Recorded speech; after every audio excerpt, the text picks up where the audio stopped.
This is Lily, still on the mic, and welcome back to LifeLens TV, where we connect the dots and bring global stories into context for you.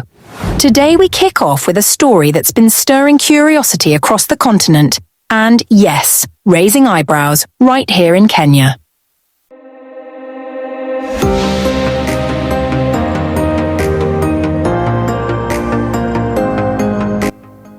The unexpected victory of Mr. Duma Boko as Botswana's president has sent shockwaves not just in Botswana but also here, at home. Why? Because this victory carries a layer of intrigue that ties directly to Kenya's political stage as we edge closer to the 2027 elections. Let's start from the top. Also asked me about how I feel that becoming president. It's an enormous responsibility. For the first time in 58 years, Botswana's ruling party lost power, and Mr. Duma Boko emerged victorious. A monumental shift, right?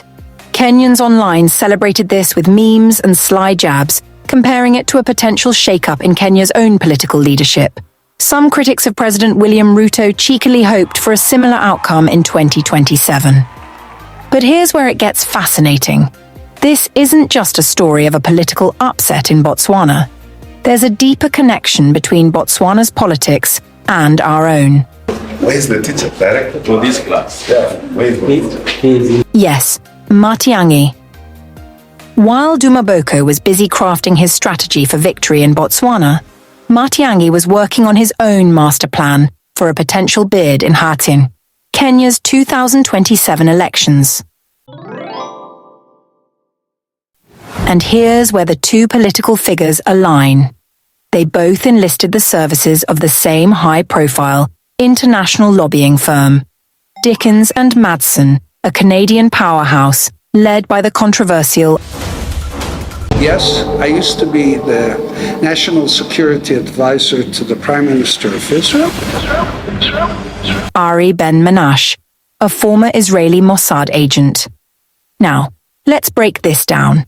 They told me last time that Duma Boko secured the services of Dickens and Madsen on July 10, 2024, just months before his big win in Botswana.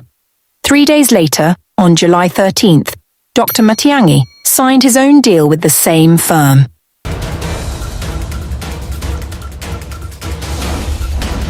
According to filings with the US Department of Justice, Boko agreed to pay $50,000 annually for their services, while Matiang'i committed a hefty $250,000 retainer fee, a sum of approximately 32 million Kenya shillings. What does this firm do? They specialize in high-stakes lobbying, crafting public relations campaigns, and influencing governments and agencies in key countries. For Matiang'i, the mission is clear: boost his international image, secure vital support locally and globally, and raise significant funds for what might be his presidential bid. But here's the kicker. Matiang'i hasn't officially declared his candidacy yet. So why spend this much money on a lobbying firm? Could this be the clearest sign yet that he's gearing up for a battle royale in 2027? It's a fascinating connection, and it raises a bigger question. Could this firm's role in Boko's victory be a preview of what we might see in Kenya's political landscape? Stay tuned, because this is just the first layer of this political puzzle.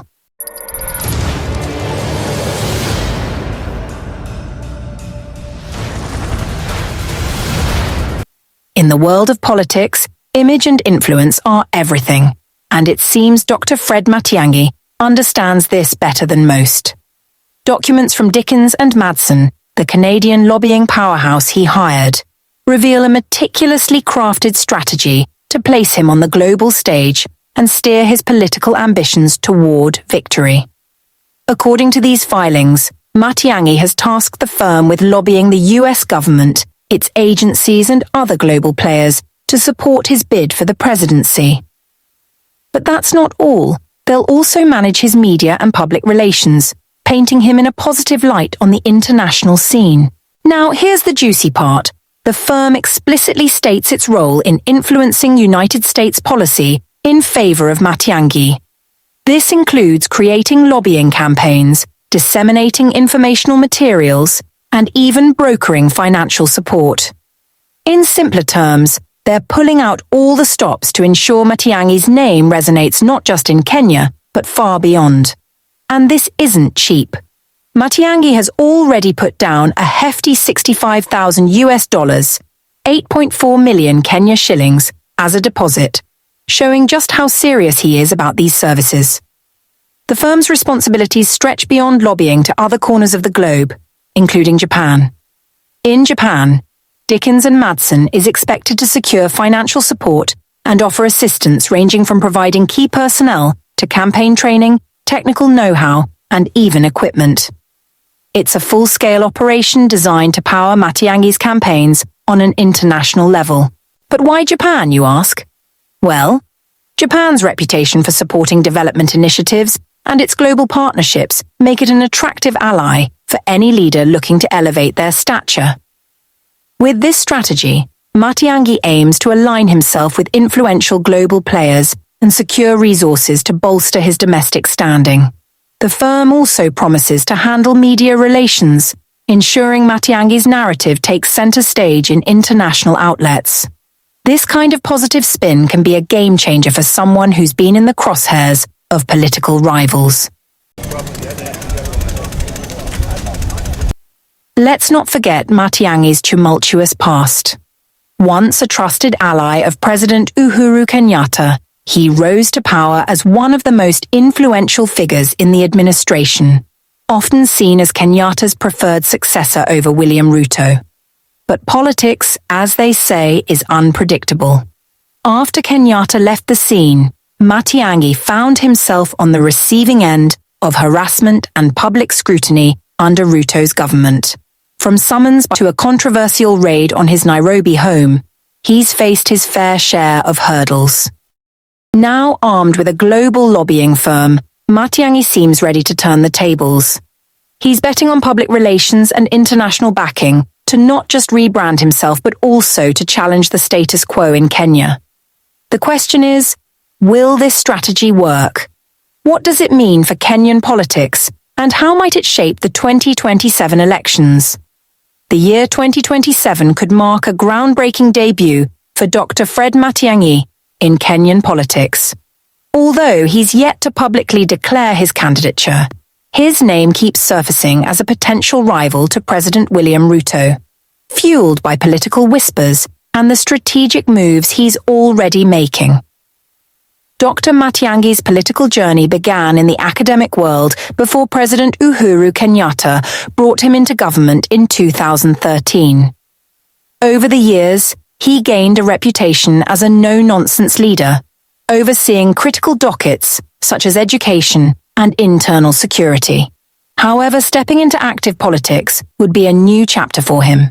Unlike Duma Boko, who had already run for president 3 times before his surprise victory in Botswana, Matiang'i's foray would be a first.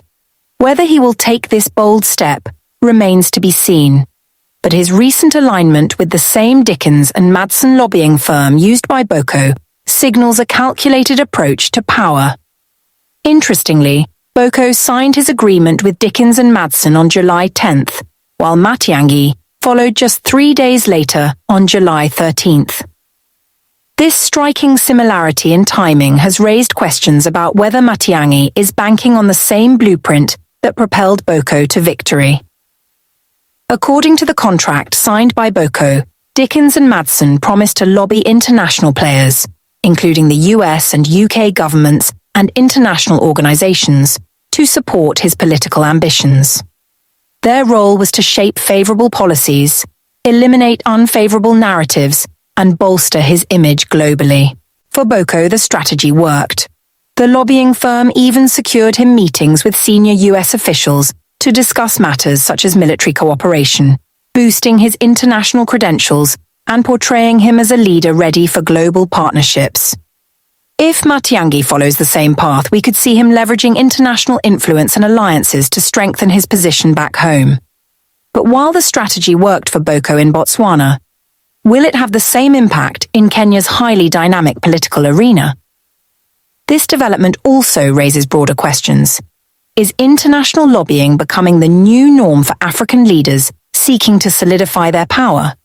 And what does this mean for Kenya's future leadership? As we wrap up this segment, let us know in the comments, do you think Dr. Matiang'i can pull off a surprise win like Duma Boko? Or is Kenya's political terrain too complex for such strategies?